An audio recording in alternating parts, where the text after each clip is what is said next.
Assalamualaikum warahmatullahi wabarakatuh. Perkenalkan, nama saya Fatina Vilagina dengan NIM 12011180309 dari kelas TI 4206. Pada kesempatan kali ini, saya akan membahas mengenai pembahasan dari soal UAS.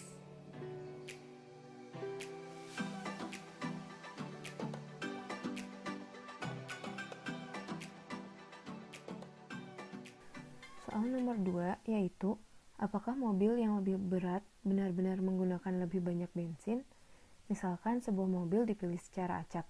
Jika X adalah bobot mobil dalam ratusan pon dan Y adalah konsumsi bensin dalam mil per galon atau MPG, informasi berikut ini didasarkan pada data yang diambil dari laporan konsumen secara acak. A. Buatlah scatter plot antara variabel X dan Y. B. Hitunglah korelasi sampel antara variabel X dan Y. C. Hitunglah estimasi untuk intercept A atau slope B menggunakan metode least square. D. Apakah hipotesis nol yang menyatakan tidak ada pengaruh X terhadap Y akan ditolak pada taraf nyata 5%? Tentukan proporsi variasi pada variabel Y yang dapat dijelaskan oleh garis regresi yang dibangun. Untuk nomor A itu sendiri, berikut merupakan scatter plot yang saya peroleh. Dari hasil scatter plot ini dapat kita ketahui bahwa terdapat hubungan linear namun negatif. Mengapa? Karena arahnya itu dari kanan ke kiri. Jadi semakin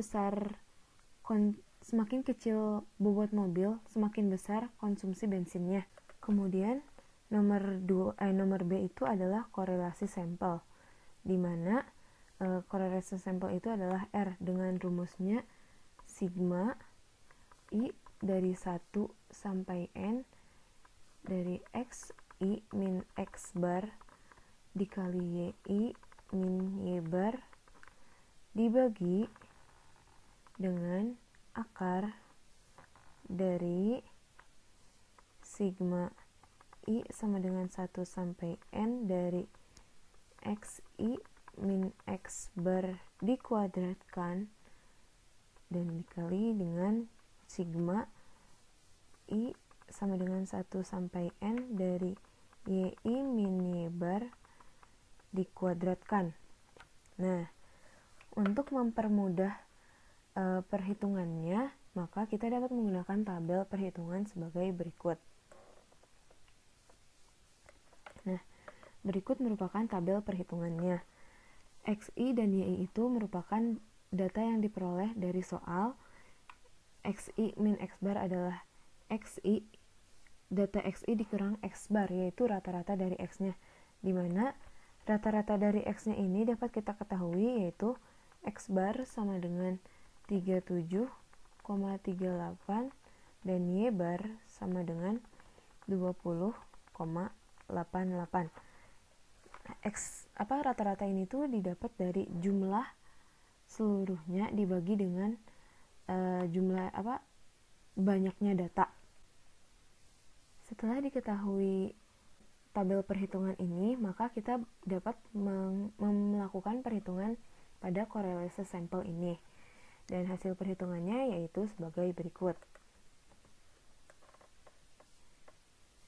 Nah, di sini dapat kita lihat hasil dari sigma XI min X bar dikali YI min Y barnya itu adalah negatif 427,63 sesuai dengan tabel, dan XI min X bar kuadratnya itu adalah 711,88, YI min Y bar dikuadratkannya itu adalah 286,88, dan itu tuh hasilnya adalah negatif 0,946. Lalu kita berlanjut ke soal C, yaitu hitunglah estimasi untuk intercept A dan slope B menggunakan metode least square. Nah, untuk nomor C ini, yang pertama kita dapat menghitung slope-nya itu sendiri. Nomor C ini ya, slope itu kan B. Nah, slope itu rumusnya apa? Rumusnya adalah sigma dari XI min X bar dikali dengan YI min Y bar dibagi dengan sigma dari XI min X bar dikuadratkan.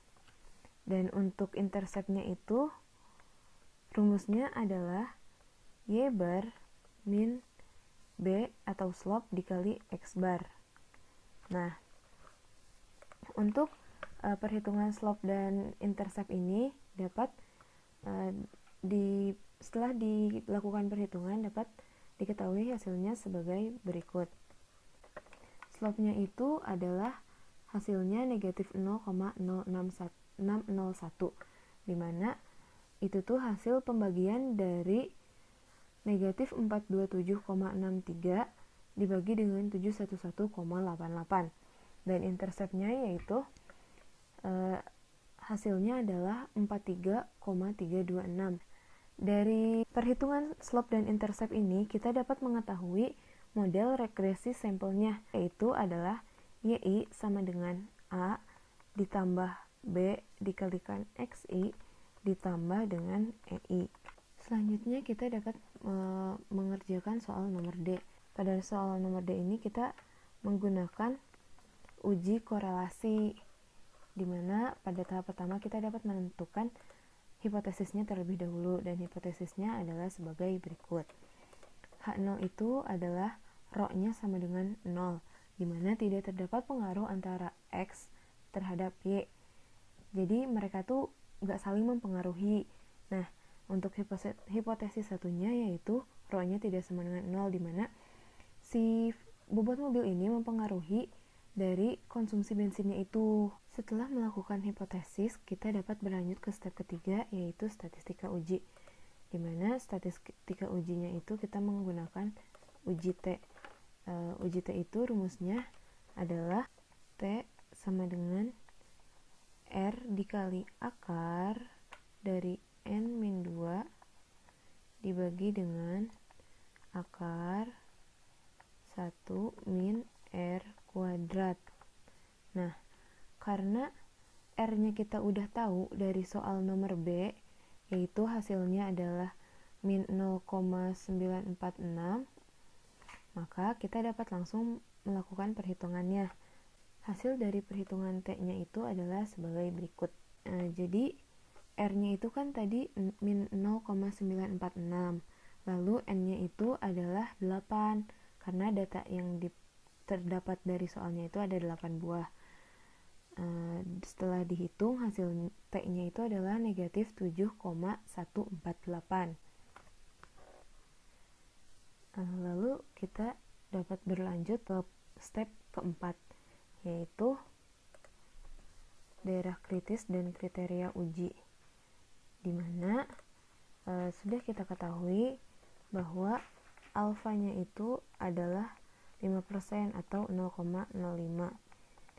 Lalu V-nya itu atau derajat bebasnya itu adalah N-2, yaitu 8 dikurangin 2 adalah 6.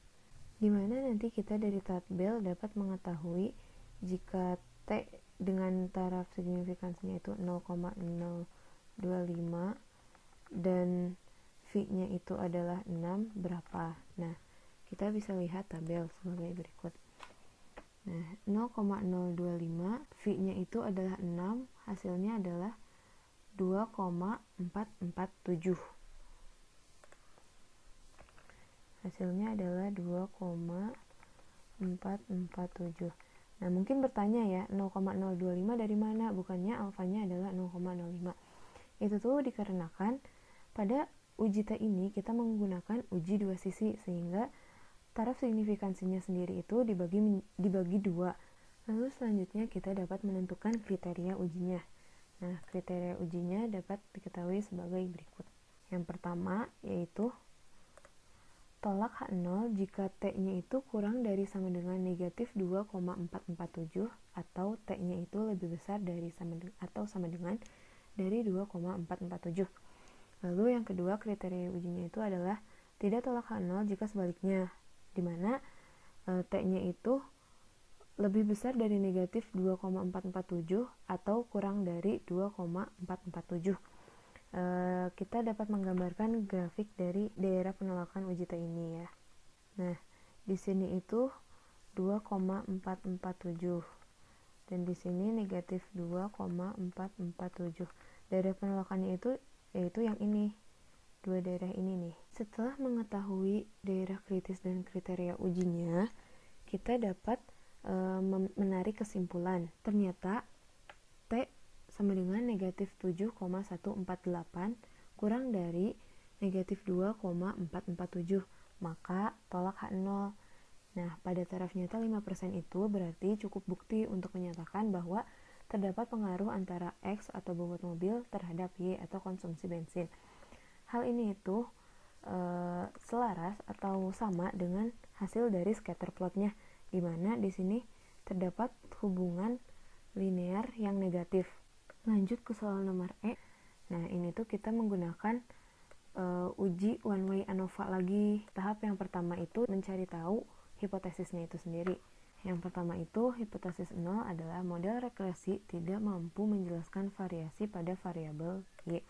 Hipotesis satunya itu adalah model regresi mampu menjelaskan variasi pada variabel Y. Lanjut ke step nomor 3, yaitu menentukan statistika ujinya. Karena di sini kita menggunakan one way ANOVA, maka kita statistika ujinya yaitu uji F. F sama dengan MSR per MSE, dimana MSR-nya itu adalah sigma dari YI topi dikurang Y bar dikuadratkan, dan MSE-nya itu adalah sigma YI topi dikurang Y bar dikuadratkan dibagi dengan N-2. Sebelum melakukan perhitungan F, maka kita harus melakukan perhitungan MSR dan MSE terlebih dahulu. Nah, untuk mempermudah menghitung MSR dan MSE, maka dapat digunakan tabel sebagai berikut. Dapat kita lihat di sini, YI top itu berasal dari rumus model regresi linear sampelnya itu. Misalkan aja nih ya, untuk YI 30. Untuk YI 30, YI topinya itu adalah 27,11. Lalu EI itu dari mana? EI itu didapat dari YI dikurang dengan YI topi. Setelah diketahui perhitungan-perhitungannya, maka kita dapat mengetahui MSR-nya. MSR-nya itu adalah sigma YI topi dikurang Y bar kuadrat, di mana nilainya adalah 256,875. Lalu untuk MSE-nya sendiri, MSE itu kan sama dengan S kuadrat ya. Nah, S kuadrat itu rumusnya sigma EI dikuadratkan dibagi dengan N-2. Jadi hasilnya itu adalah 4,113. Maka setelah diketahui MSR dan MSE-nya, kita dapat menghitung F hitungnya itu. F-nya itu hasilnya ternyata 62,152. Setelah F-nya diketahui, maka kita dapat membuat tabel ANOVA-nya itu sendiri, di mana jumlah kuadrat dari regresinya itu adalah 256,875, lalu jumlah kuadrat errornya itu adalah 24,80, karena itu tuh senilai dengan EI dikuadratkan. Untuk derajat bebas regresi itu K-1, lalu untuk derajat bebas errornya itu N-2, dan totalnya adalah penjumlahan keduanya. Untuk rataan kuadratnya, jumlah kuadratnya itu sendiri dibagi dengan derajat bebasnya, dan F-nya itu adalah rataan kuadrat dari regresi dibagi dengan rataan kuadrat dari errornya itu. Lalu kita dapat lanjut ke step nomor 4, daerah kritis dan kriteria uji, di mana daerah kritisnya itu kita dapat menggunakan tabel F dengan alfanya itu adalah 0,05, V1-nya itu adalah 1, V2-nya adalah 6, maka F dari tabelnya itu kita dapat 1 dan 6, yaitu 5,99. Lalu kita dapat menentukan kriteria ujinya. Yang pertama, tolak H0 jika F-nya itu lebih besar dari 5,99, dan atau tidak tolak H0 jika F-nya itu kurang dari 5,99. Setelah kita mengetahui daerah kritis dan kriteria ujinya, kita dapat menyimpulkan bahwa ternyata F-nya itu adalah 62,152 di mana itu tuh lebih besar dari 5,99. Maka H0 ditolak. Pada taraf nyata 5%, cukup bukti untuk menyatakan bahwa model regresi mampu menjelaskan variasi pada variabel Y. Sekian untuk penjelasan soal nomor 2.